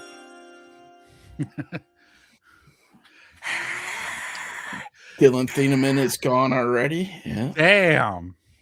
Yeah, he went early in this one, man. Almost top 10 pick. Wow. And that's our safety, right? Yes, for Morgan. Mm-hmm. Uh-oh, we're being offered a little something. Oh, to move back a little bit. Let's see who's on the board before we do that. Dude, we could take a second. Oh, there goes Woods right there. Yeah, Woods is right there. McDonald's right there. Let's what about a 2027 second though? Oh, that's next year's second. No, get the hell out of here, Kansas City. You Yeah. come heavy or you don't come at all. And we'd have to give up pick 129. Get Tripping. the fuck out of here. No, I don't want to trade that far back. Can't go back to 46 now. Get off my screen. Yeah, get out of here. What about Caleb Banks, Big Mike's guy? Caleb Banks. Is he gone? Somebody picked him up. Caleb Downs. Bailey. Caleb. I don't see him gone. No, huh? He could be rated. Caleb Banks. Why am I? He's got a broken foot. Yeah. From Florida. Let's see where he's at. Let's go this way. Oh, there he Ranked 55 on this board. Okay, so we don't need to draft him too high then. Yeah. So let's see what's left at safety. We got Emmanuel McNeil Warren AJ at 37. Is Halsey he really sitting have at 46. McNeil Warren better than AJ Halsey? Yeah, a lot of people have him as the second ranked safety. Wow. So D tackle wise, yeah, DT. What do we got? Peter Woods. This is a guy who's been starting to get mocked to the Bears a lot more often. So let's go for it, man. DT out of Clemson, 295. I started doing the homework on him because he's been mocked in there for him. Didn't test great at the combine, but his pro day, he looked a lot better. Really? Okay. This one, say DT All right. ranked number 1. So Peter Woods. Yeah, let's go. Here we go. All right, that was it. Let's go back to the all here. So we got our DT. Mm-hmm.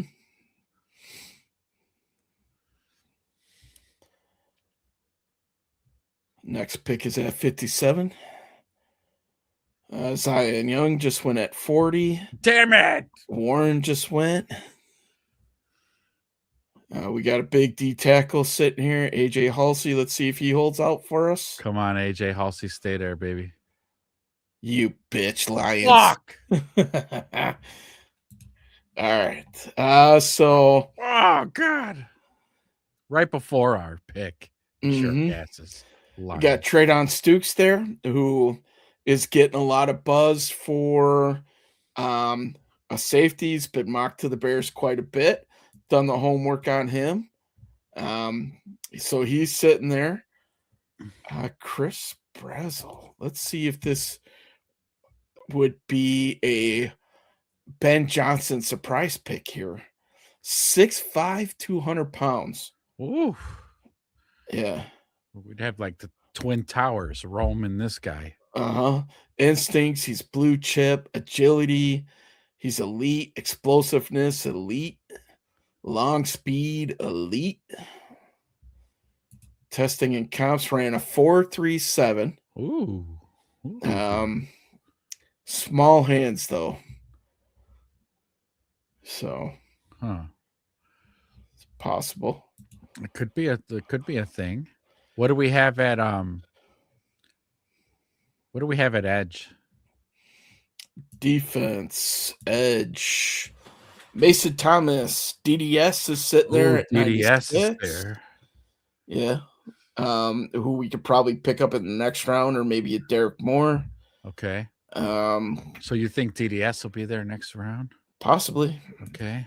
I think if the Bears are sitting here, I would say Stukes is probably one of their guys, or Genesis Smith. I think it'd be one of these two that the Bears would be looking at. Just out of curiosity, what linebackers are still there? Trotter, Galladay. So Trotter's there. Oh man. Yeah. Safety. Big Mike saying small hands don't work when Caleb's throwing piss missiles. Sure don't. Yeah. They sure don't. So I would say, we're looking at either Stukes or Smith. Who would you like better? I do like Genesis Smith, man. All right, so give me the old sounder. He's now a Chicago Bear. We're back on the clock. So let's see. Picks. Why do they want 129 as well? I don't know. They ain't getting it. Like, if this was a legit thing, this would tempt me.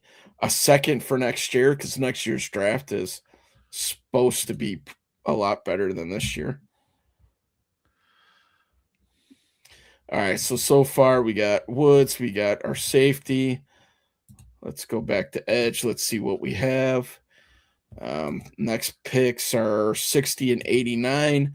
I think we can get an edge here. So this is where let's take a look at some of these receivers, huh? Oh, I was gonna say I thought you were gonna go running back. Yeah, we could. Let's look at them both. Mike Washington from Arkansas.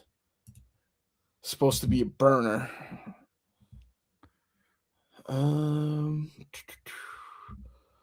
Testing 4.33. Ooh. 39 vert, 10 broad. 6'1", 223, running a 4.33. Yeah. Woo. Senior Bowl. Has an argument for being the top running back on the American team for day one. He's a riser. He was one of the best backs at the Senior Bowl. What do we got? Wide receiver. So we just looked at Brazil. Antonio Williams, 5'11", 190. Not thinking so. No. Ted Hurst, 6'3", 185. It's like a freaking stick running down the field. Yeah. Size, traits. Let's look at centers. Yeah, here we go. Still got quite a few in here. Slaughter's still there. Slaughter's there. He's ranked a lot lower in this one here, so let's go back to edge. Got Mason Thomas, got DDS. Mason Thomas. Let me. We did maybe one of the early ones, 6'2", 249.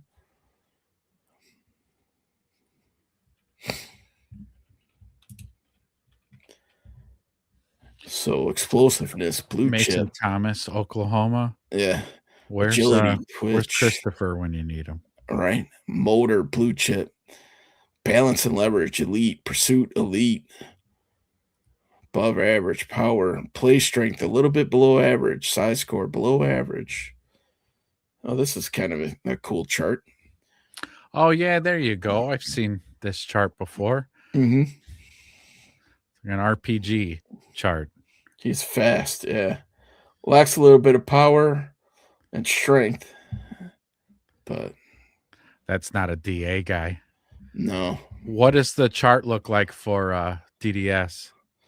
DDS traits. So power, explosiveness, a little bit less on the bend, but size, play strength, all good. So it's a little bit more of a DA guy right there. Yeah. Huh? Mm-hmm. And our next pick isn't until when? 89. So DDS could be there. Derek Moore could be there. Both of those would be there. So this, I wouldn't be surprised if this is how it's stacking up. Linebacker, you got Golday still there. Trotter's still there. I like Trotter. So Big Mike, let's keep a pin in that Trotter, because Big Mike just says we might need a backup for our backup's backup at linebacker. Yeah. I would take Josiah Trotter if that's what we're going for. Mm-hmm. So we got a DT, we got a safety. Nothing's really jumping out at us at running back or wide receiver. So maybe the linebacker thing might be the way to go. Let's do it. Trotter's now a Bear. Nice. I think this next one, we got to definitely look edge. Edge and center, I think, is kind of where we need to look here. Yeah. So let's keep an eye on our edges here. Good call, Big Mike. Good call.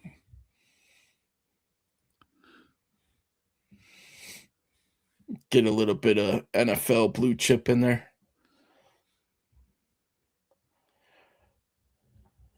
89 for 103, 154. Nah.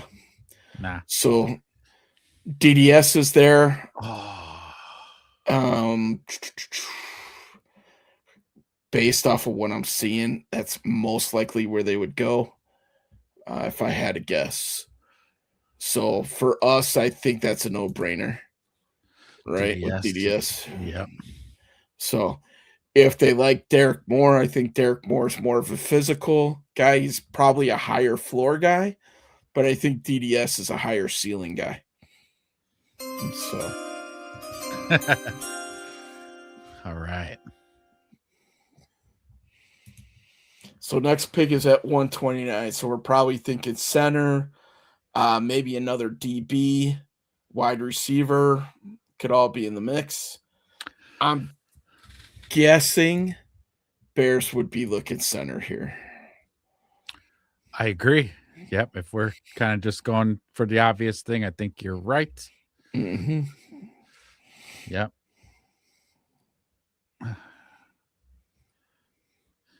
Oh yeah, I'm liking this Sutton's highlights, man. Yeah. Old Puppy Paws. That will be his official name. Well, big paws on a puppy. This trade right here would be super tempting. Check this out. 129 for Whoa. 147, 187, 223. Who do they want so bad Yeah. that they're gonna give up all that capital just to move up 18th places? Yeah. Fuck it. You want to do it? No. Slaughter is sitting there at 155. I think we can still get him. Here's the gamble.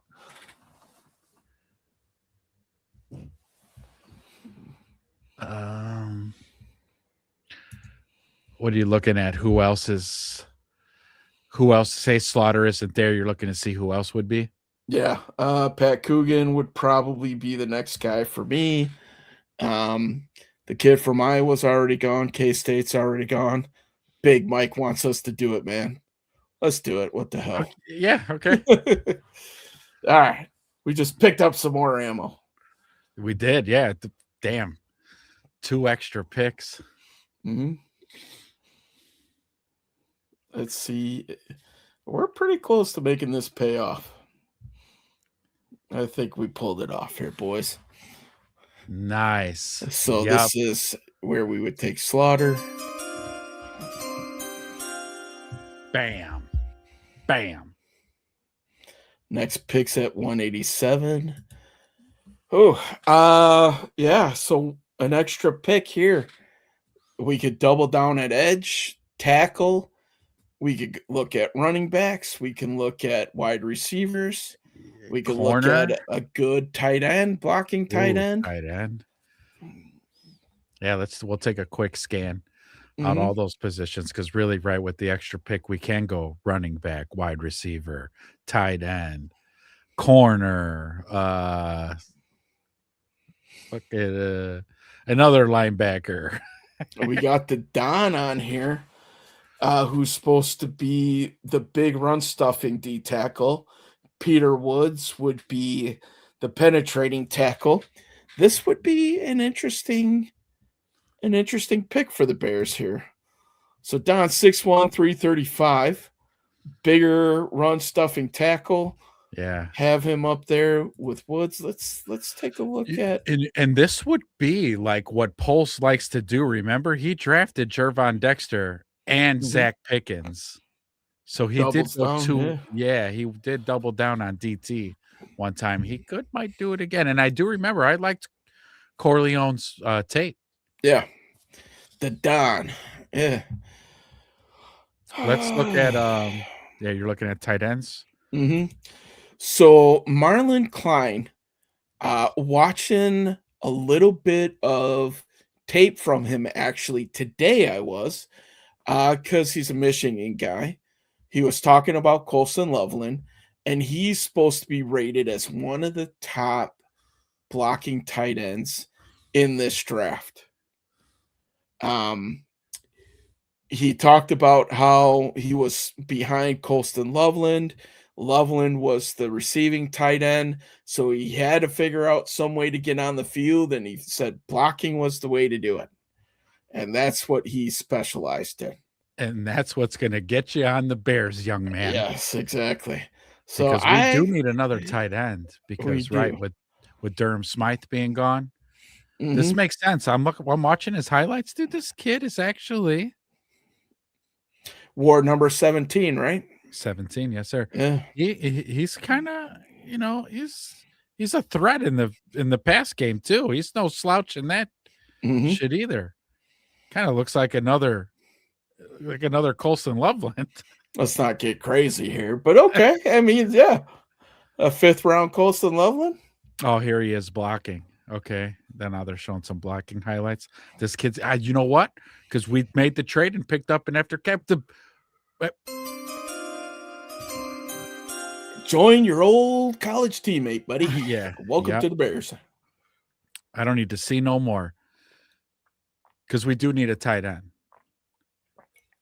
It's not imperative because he's going to be our 3rd tight end, but you got to think of the future. How much more is Cole Kmet going to give us? What's left in the tank for the poor guy? I know he's got a few good years, but you don't know about health. You don't know about another contract extension. I don't think it's there. This kid kind of fills that in. Yeah. Because Colston Loveland is the future. All right, we're back on the clock. So let's recap our picks real quick here. Peter Woods, Genesis Smith, Hosea Trotter, DDS, Slaughter, Marlon Klein. Man. Dude, if our draft I'm actually cooking. falls like this, woo! We're cooking, baby.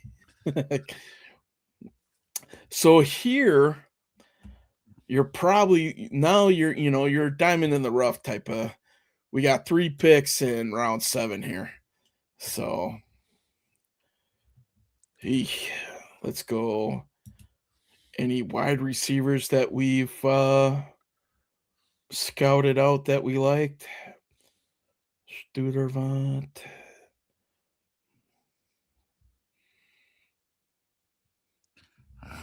Where's Create? Create usually, Scott. Yeah. These late rounders. Yeah, these late round little gems. Here's a nice all-around. Man, I want to say we talked about Romello before. Maybe not, but projected 6th round. So there's a little bit of, let's see what he ran. He didn't run. Okay. So we're waiting for his pro day. Senior Bowl. Romello Brinson. Yeah. Let's see what we got here. Didn't really impress anybody.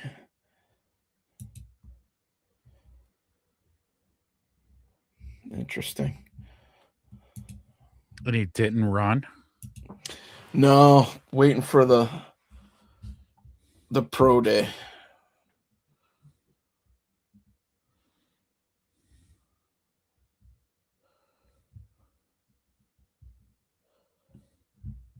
Just kind of looking at the big board here.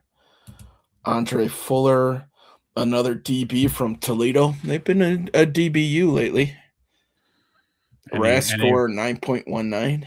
That's his RAS score? Yeah. Uh-oh. Looks like he could jump out of the building. Is he any relation to the Fuller family? I don't think we'd be that lucky. But they've been pretty good in the NFL, by the way.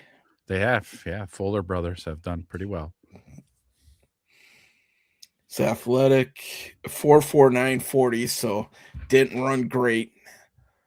Lacking a little bit of explosiveness. Looks like his change of direction is kind of poor too.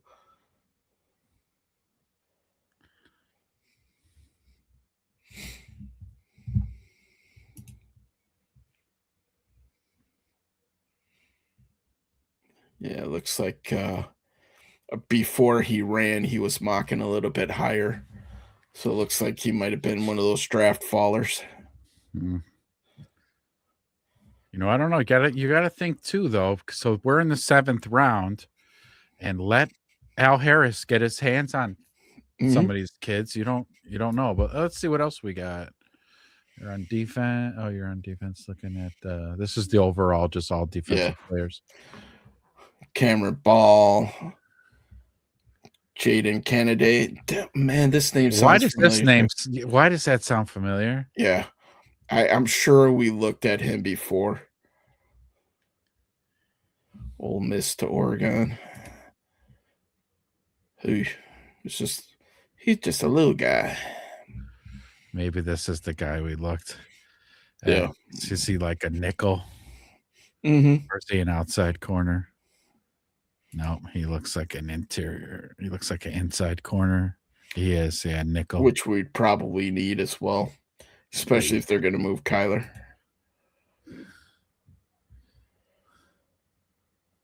Let's see. Tight ends, centers. I could see like a Pat Coogan from Indiana. He's a center as well, but I think could kick over to guard, give you depth at the center spot, a little bit of versatility. I can see something like that. And he's from Palos Heights. Really? Yeah. So I could see something like that, like a developmental guy. Though Pat Coogan was he played fairly well for the Hoosiers. So I could see them going like an O-line here. Was he was at Notre Dame previously? I believe so, yeah. All right, because I was like, there's some highlights of this cat. Yeah. He was playing in a Notre Dame uniform here. Mm-hmm. Hit the transfer portal. He went to Marist. Did he? Yeah. Okay. Local kid? Why not? Scoop him up. You're on the Bears.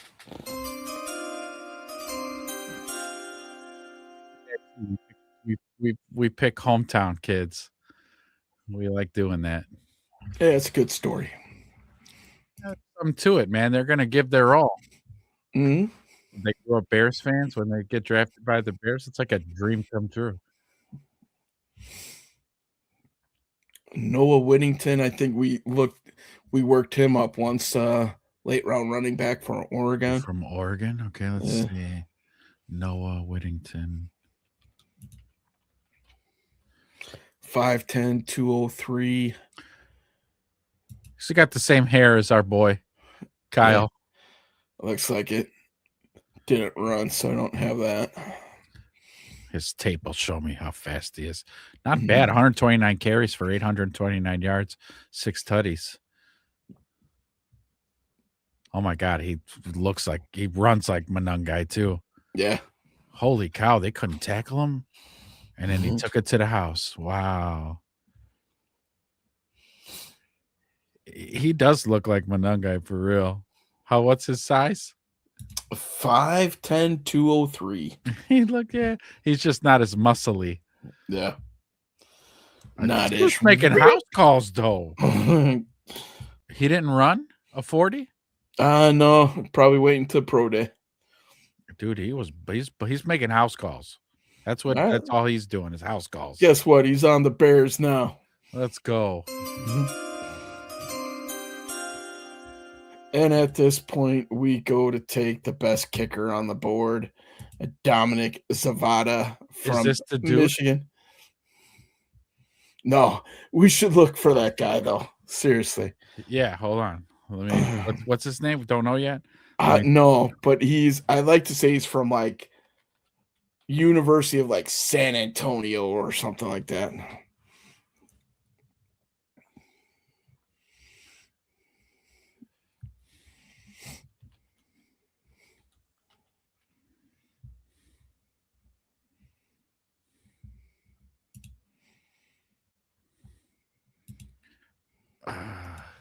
Jafar Murphy.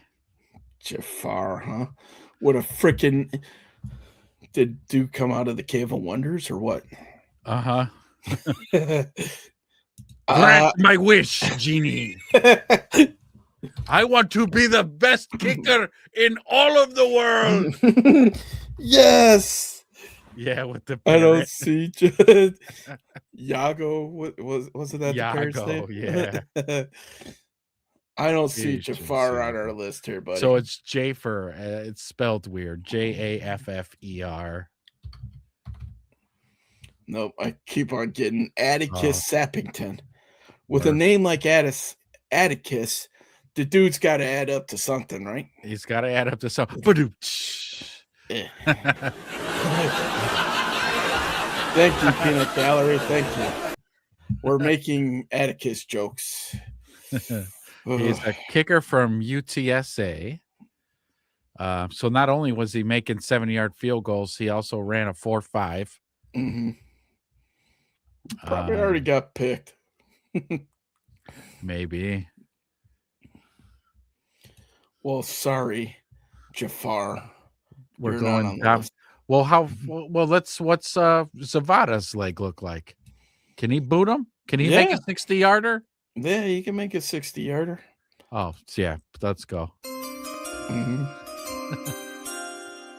He can You're make a on here, 60-yarder. Yeah, you're coming in.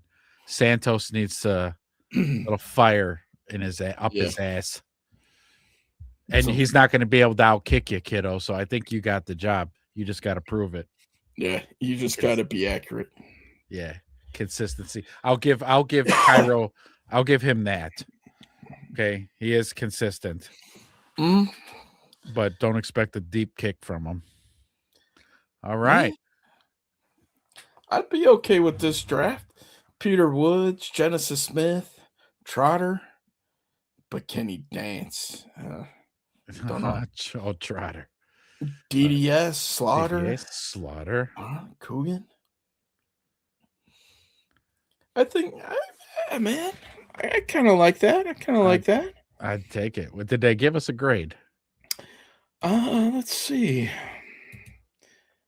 Dashboard. Yep, got to pay for that. Oh, you got to pay for the grade? Yeah. A+. Yeah.